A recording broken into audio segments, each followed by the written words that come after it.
Kaleshwaram project తొలి ఫలితం వరంగల్ జిల్లాకే దక్కుతుందన్నారు భారీ నీటిపారుదల శాఖ మంత్రి హరీష్ రావు.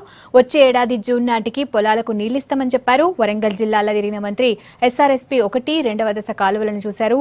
నీళ్లు వారేటందుకు అనువైన చోట్ల చెక్ డ్యాంలకు అనుమతులు ఇస్తామన్నారు.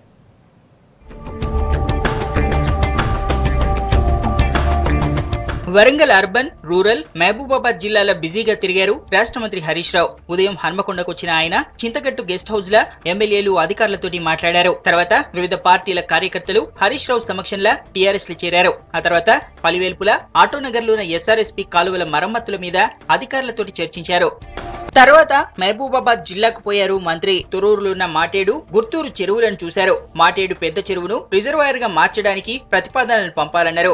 అట్లనే దంతలపల్లిల ఎస్ఆర్ఎస్పీ కాలువ పనులు చూసి మేచరాజుపల్లిల కాలువల కోసం భూసేకరణ పనుల మీద రెవెన్యూ అధికారులతోటి సమీక్ష చేశారు. అటు నుంచి కురవి కొండ సముద్రం చెరువు దగ్గర మినీ ట్యాంక్ బండ్ పనులు మొదలుపెట్టి మరిపెడ బహిరంగ సభలో పాల్గొన్నారు.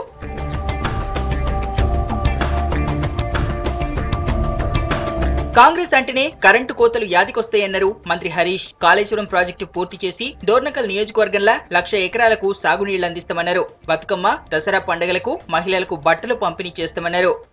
టీఆర్ఎస్ గవర్నమెంట్ వచ్చినాక ఎక్కడ కూడా ఎరువుల కొరత రాలే, ఏ రోజు కూడా విత్తనాల కొరత రాలే, ఏ రోజు కూడా రైతు కరెంటు కోసం ఎదురు చూడలే. ఇవాళ పగటి పూట 9 గంటల కరెంట్ ఇస్తున్నాం రైతులకు. ఈ 9 గంటల కరెంట్ ఇస్తున్నామంటే ఇదేదో మంత్రం వేస్తే రాలే. పోయిన 2 సంవత్సరాల్లో 11,000 కోట్ల రూపాయలు ఖర్చు పెట్టినాం. కొత్త సబ్స్టేషన్ల మీద, అదనపు పవర్ ట్రాన్స్ఫార్మర్ల మీద, కొత్త బైఫర్కేషన్ లైన్ల మీద 11,000 కోట్లు ఖర్చు పెట్టినాం కనుక మీకు 9 గంటల పగటి పూట కరెంట్ ఇచ్చినాం. పొద్దుపోయేదాకా ఎస్ఆర్ఎస్పీ కాలువలను పరిశీలించి అధికారులకు సూచనలు చేశారు మంత్రి. ఈ నెల 18న మళ్లా దేవాదుల ప్రాజెక్టుల మీద రివ్యూ చేసేందుకు వరంగల్ వస్తానని చెప్పారు.